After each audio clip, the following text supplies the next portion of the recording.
Welcome to the world of curry puffs and fruitcakes, housecoats and caftans, scandals and gossip, satisfied and itchified, men and menopause. Welcome to the world of Auntie Thawi and fertile Mertle. That's what friends are for.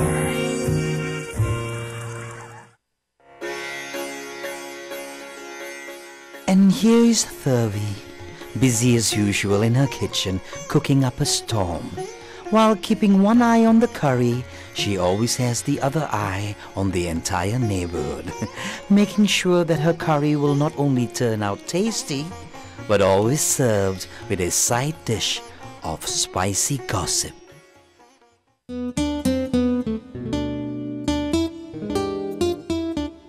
And here is Mertle, who does a telemarketing business from home, which is basically telling and minding and gossiping on everybody else's business on the telephone. When she's free and run out of gossip, she's normally found in front of a TV minding the business of all the actors on her favorite Spanish soap opera, O Levarte Jamás, or in Cristang, Bluff If You Must. Lárgate porque no te imaginas en el lío en el que te vas a meter si se entera que pasaste. You're a man, bitch! So let's start today's story. It's a sad day for Thawi. She's surrounded by bad news, but as fate will have it, all things will come to those who wait. So let's see if this sad beginning will end up to a happy ending. This is called the baptism of fire. Ayyo, so many things happening. I got to get this curry ready and send it over to my niece's house and all that. Ayyo, Gigi. Ayyo. Better turn the fire down and give her a call and see. What's that smell? Gas, oh? Oh.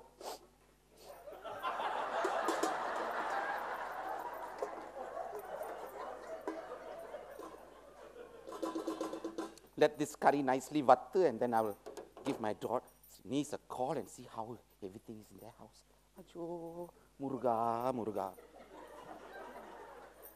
So many things all happening at the same time.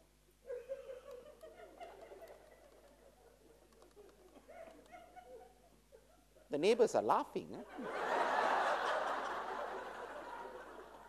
Polladavangal.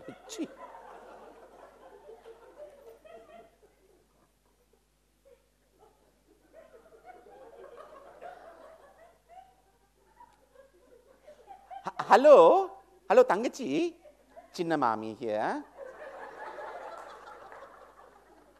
Any news? Huh? Did the hospital call? How is Appa? Huh? Still in the coma, la. Ayo. What did the doctor say, Tangachi? What did they say?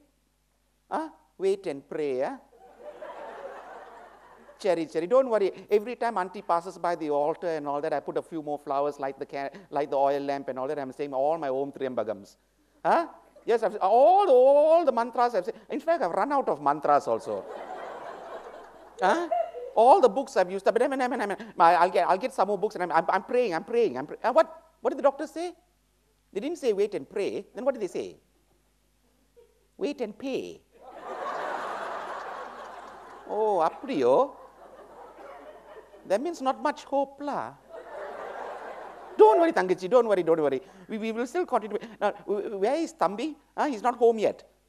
He must be still in the hospital, la, sitting by father's bedside and all that, and praying for God's will. Illa, inge. Where's he gone? He has gone to the lawyer's office to go through father's will. Ayo, what is wrong with your brother? Your father is still alive and he's going and doing all this. Kattapalakam ennadu? Ajo, what is wrong with you children, la?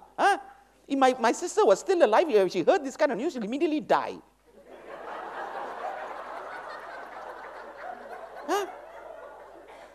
You children, I don't understand you children anymore. But don't tell me you all have gone ordered the coffin and all that. Tangachi, why have you gone quiet? The coffin is already in the house.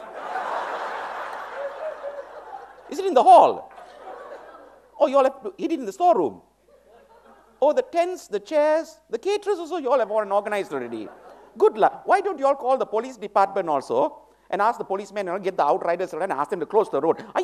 What? Terrible. No, what is wrong with your brother? Huh? What?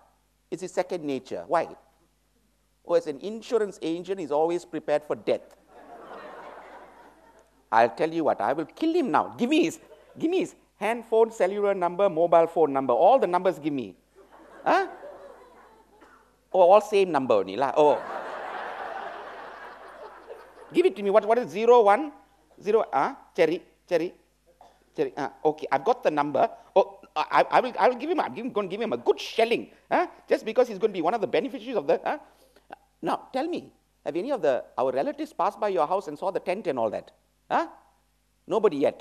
Well, anybody stops by and asks why the tent is up and all that, your neighbors are Malays, aren't they? Just tell them your Malay neighbors are having a wedding and they're using your house also. Don't go and expose this. What will our relatives think of us? Terrible are you children these days. Okay.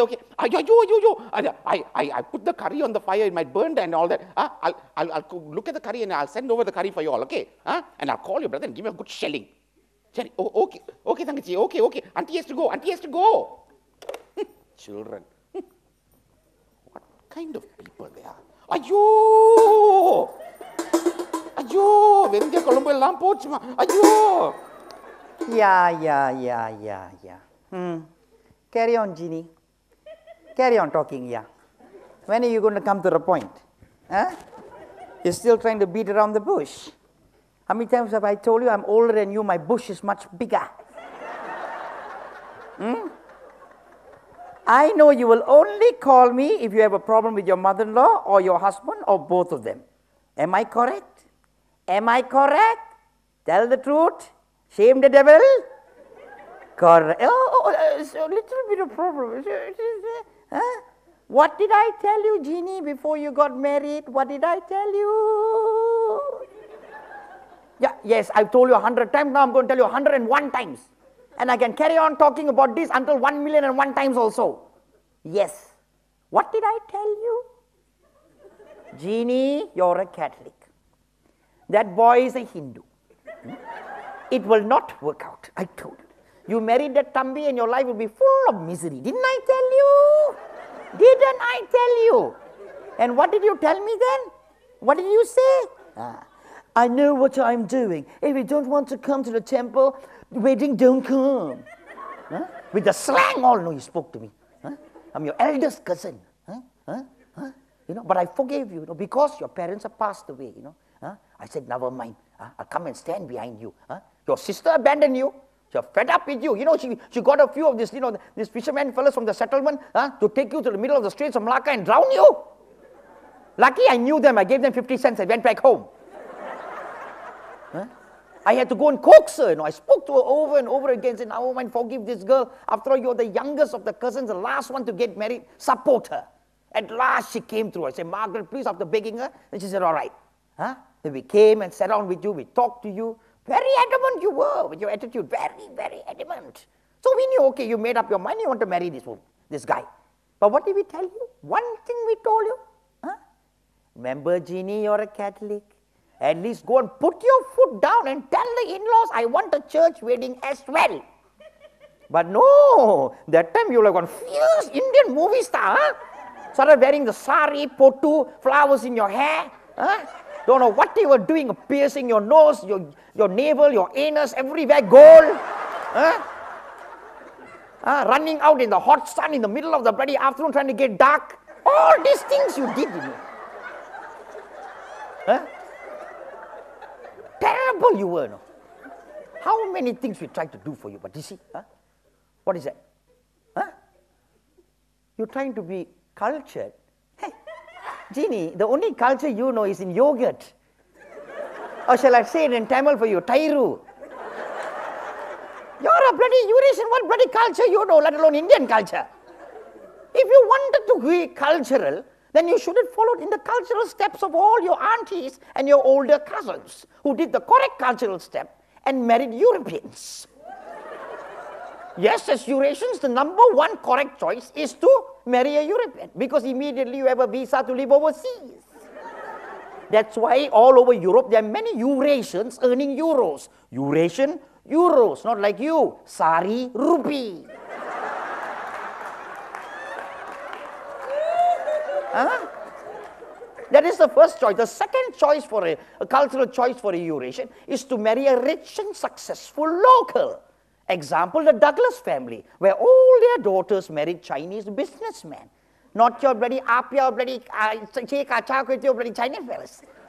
Married these families which came from wealthy Chinese. The fathers were all tycoons. They've got old money, new money, and day after tomorrow's money. What is that? Yes, given, of course. Yes, of course, their husbands all look like pigs. They're ugly and fat. But they learned how to close one eye so that the husband only look half that bad.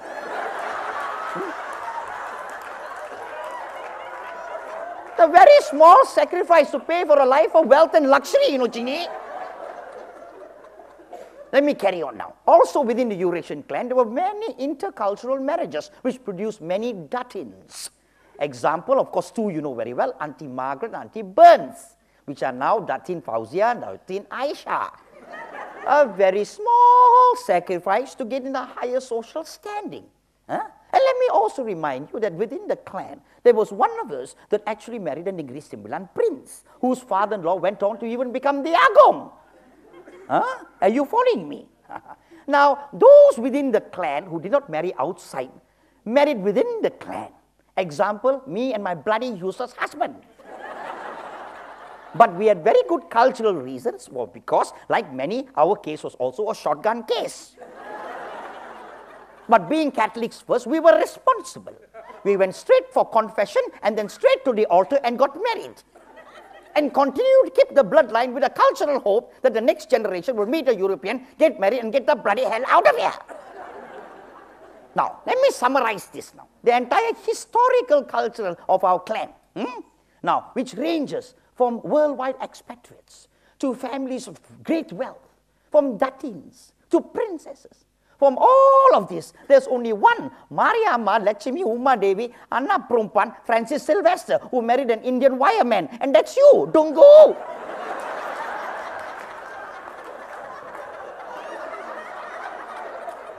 And by the way, and since I'm mentioning it, can you tell your husband to come to my house? The bathroom line is not working. Yes, I finished my story.